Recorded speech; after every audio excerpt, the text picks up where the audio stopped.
What's up, guys? We are back with another Mythic Legion's Arethyr wave review, and we are taking a look at the only female figure in this wave, and one of a very small handful of human characters this time around.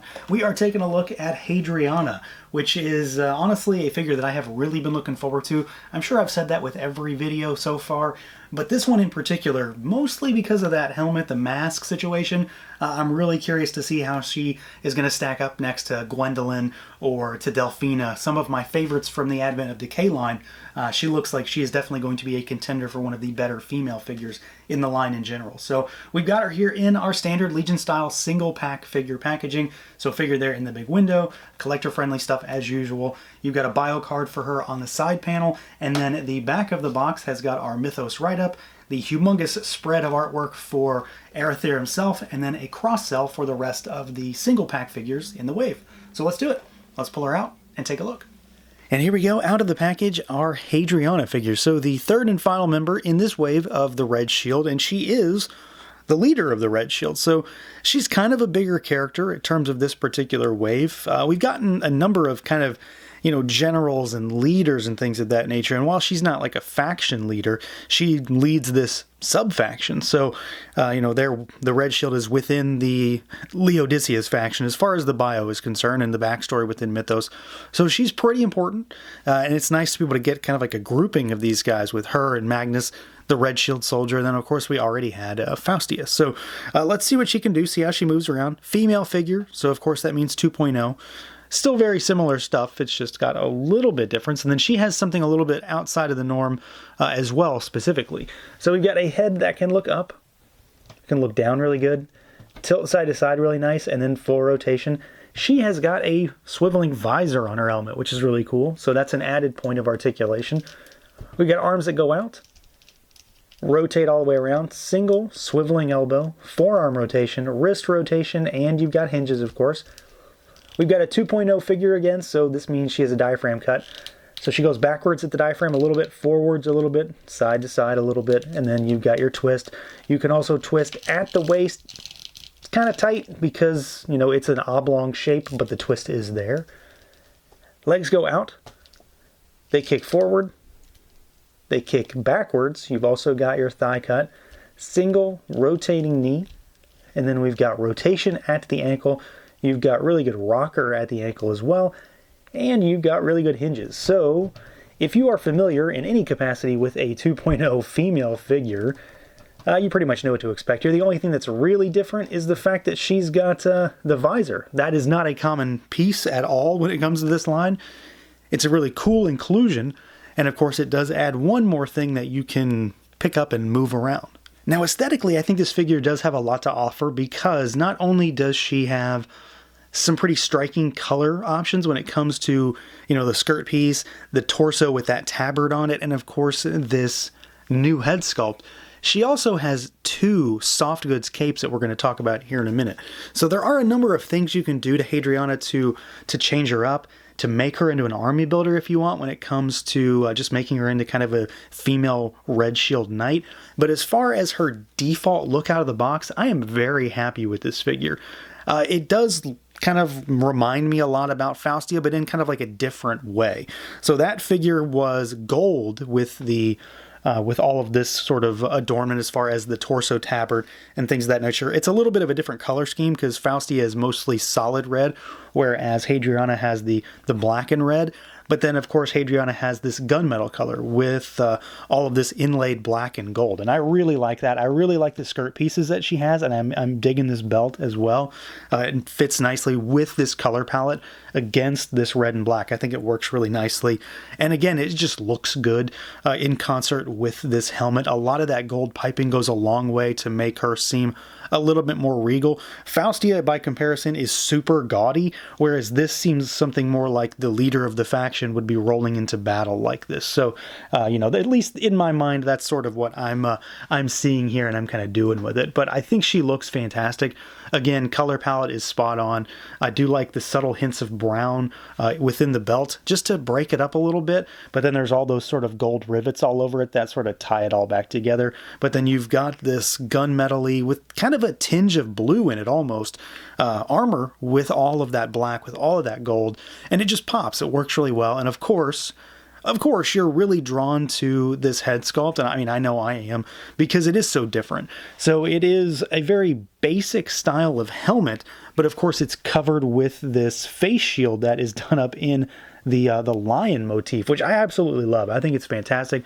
The sculpt on it is tremendous. The paintwork is really nice. I mean, it's just a metallic deep gold, but it works really well in contrast to the pewtery, gunmetal-y color of the helmet itself. Not to mention the fact that you can see through those slits and see what is inside, because we do actually have a face in there. And I think for the most part, it's pretty good. I do think that in some ways, it's not my preference. You know, when it comes down to this figure, I'm likely always going to have that mask on. Something about this face looks good, but also a little bit off to me in certain angles. So your mileage may vary on that. It does look good. Paint is really nicely done. If anything, it's probably going to be the eyes. They're super big and super glossy, honestly, by comparison to the rest of the figure. So I think they kind of stand out a touch. But we can fix that by popping that right back down, and I think she looks, I mean, like she's ready to throw down. So I'm really happy with that one final finishing thing on this figure, because it changes the dynamic of her entirely. It's not a face if you don't want it to be. It's this really, really awesome lion mask that makes her look incredibly important, and she's going to look really cool at the front of all your red shield soldiers as she's about to lead them into battle. Things of that nature. So great sculpt, great paintwork, and just good color palette choices. They look really fantastic. But of course, we've got a lot of things that we can add on to her, a lot of things to add on to her to change this figure up entirely too. Now, as far as accessories go, HADRIANA has kind of the standard fare in the general sense, but she also gets kind of an upgrade when it comes to the soft goods, because of course this figure, well, as you can see, and as I mentioned, she has two different kinds of capes, and they're both a little bit different, at least based on what I can recall from the last time I put a cape on. They are a little bit different. To begin with, she does of course have an extra head sculpt, so you've got kind of one of the standard-y style Knights helmets, gunmetal black or gray, and then with the red cross on the front. So you could turn her into like a standard female red shield knight if you wanted to, or of course this could be a different kind of helmet for HADRIANA if you want to keep it that character on your shelf. She also has pauldrons, and these are some of the standard Knights pauldrons. So again, similar kind of color to the rest of the armor with that gold and black inlay. It looks really good, and it definitely flows with the rest of the armor. So I'm really happy with the way that turned out. Kind of just pulls the figure together. And then, like I said, we've got not one, but two capes. So you've got the sort of standard cape, but this one seems a little bit different. You know, normally what we would do is we would take the cape and you would kind of fold it over on itself to get it to fit correctly. But this one has two holes that are really close together. So you could either spread it across both pauldrons, or what I did was I folded it over on top of itself and pegged it into one. So this cape is pegged into her left pauldron with the fur piece pegged into that as well. So this is everything is only in one side, and it sort of keeps it like an asymmetrical kind of cape. I'm not so sure if I truly am going to go with this, but it's really working for me right now, and it kind of feels similar to how Cassia's cape works, except this one actually does have a peg hole. It actually has two. One of them is so close to the top though that I think it's going to rip. So be careful with how you peg it in. I do really, really love this fur piece. I wish that we would see it a lot more. I think it's fantastic. It's a really nice implementation of soft goods. This particular cloth for this cape is in definite need of an upgrade. It's lifeless. It's really flat. So it works well as kind of like an underlay for this piece of fur, but on its own, I'm not really sure that I would be using it otherwise. I may actually just go fully with this fur. As long as she has, that in place, you're done with all of the stuff that you can change her up with. But we do, of course, have other accessories. You've got, your back adapters. You've got a strap here, as always. And this thing actually comes in handy really well for this particular figure, because she also has a sword with a scabbard. And we've seen this a handful of times. It's not all that common, but we do have it. And you've got the little notch there to actually hook it onto the sheath or the strap there. So you've just got a silver blade with a gold and red hilt, of course, very much on brand for this particular faction, sub-faction. We've got the big Warhammer. So we've seen this a number of times at this point. I always think of King Noglin in particular when it comes to this. We've got, so this monster right here with the sort of spiked base. You've got the humongous, drums at the top. And again, more of that gold and red color scheme. And then we've got my favorite accessory for her now. As far as weaponry goes, you've got a flail or like a morning star kind of a weapon. So of course, real chain. Not too much in terms of paint details or anything like that, but it definitely works. I have seen some folks kind of mention like some sort of discoloration on the chain so far.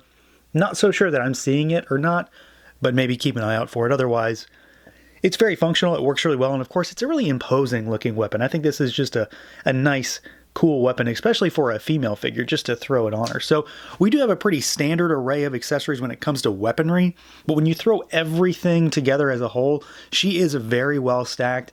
I really dig this humongous, I mean, this thing is a massive piece of soft goods. You've got extra head sculpt, you've got the pauldrons as usual, but there's a lot of stuff in this box to mix her up, change her into like a generic knight if you want to, and you could feasibly army build her relatively easily with one or both of these head sculpts. So yeah, this figure is pretty solid. I have had a pretty solid track record with female figures in this line so far. Generally speaking, they're all nicely done. And this one is more of the same. I really like the overall implementation of parts on this figure. I like the color scheme. I like the implementation of soft goods as well. I'm still not all that jazzed on the standard style cape that we get with this line, but I do really like the way they've kind of zhuzhed it up a little bit with this large piece of fur. I think it looks great, and I liked it with Cassie, and I really like it here as well. She comes with a solid array of accessories. I really dig this lion-faced helmet. I think it's fantastic. I love the fact that it moves. I'm still not all that jazzed about the actual face underneath. It's fine, but it's probably never going to be shown on my shelf anyway. But otherwise, I do think she looks really good. She moves just as well as any other 2.0 figure. And again, there's a lot in this box. If you want to mix and match and army build this one, it's absolutely ripe for the picking. So that's going to do it for this look at the Mythic Legion's Arethyr Wave HADRIANA. Let me know what you guys think. Feel free to like, comment, subscribe, and share. And until next time.